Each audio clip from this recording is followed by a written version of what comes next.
Hello friends, നമ്മൾ വീട്ടിൽ ചൂലൊക്കെ കിട്ടുമല്ലോ. അപ്പോൾ സാധാരണ രീതിയിൽ നമ്മൾ ഇങ്ങനെ കയറുകൊണ്ടൊന്ന് ചുറ്റിയിട്ട് ഇതേപോലെ ഒന്ന് ചുറ്റി വലിച്ച് ടൈറ്റാക്കും.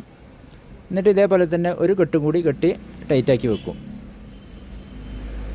അപ്പോൾ ഈ രീതിയിലാണ് സാധാരണ കെട്ടൽ. ഇത് സംഭവം ഒന്ന് കുറച്ച് കഴിയുമ്പോൾ തന്നെ കെട്ട് പെട്ടെന്ന് ലൂസായി പോരാൻ ചാൻസ് ഉണ്ട്. അപ്പോൾ നമ്മൾ ഏറ്റവും ബെറ്റർ ആയിട്ടുള്ള രീതിയിൽ ചൂലിലൊക്കെ എങ്ങനെ ഇത് കെട്ടാൻ നോക്കാം.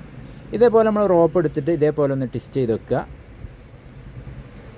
വെച്ചിട്ടൊന്ന് ഇടത് ഭാഗത്തേക്ക് ഒന്നുകൂടി ഇങ്ങനെ ഈ രീതിയിൽ ട്വിസ്റ്റ് ചെയ്യുക. എന്നിട്ട് ഈ രണ്ട് ലൂപ്പും ഒന്ന് ചേർത്ത് വെച്ചിട്ട് ഇപ്പോൾ ഇങ്ങനെ ഒരു റൗണ്ട് കിട്ടും. അപ്പോൾ ഈ റൗണ്ടിൻ്റെ ഉള്ളിൽ കൂടെ നമ്മൾ ചൂലിൻ്റെ അടിഭാഗം ഇതാക്കുക. ഇതേപോലെ ആ ലൂപ്പിൻ്റെ ഉള്ളിൽ കൂടെ ആ അടിഭാഗം കയറ്റിയിട്ട് ആ കയറിൻ്റെ രണ്ട് അഗ്രഭാഗങ്ങൾ വലിച്ചാൽ ആ കെട്ട് നല്ല ടൈറ്റാവും.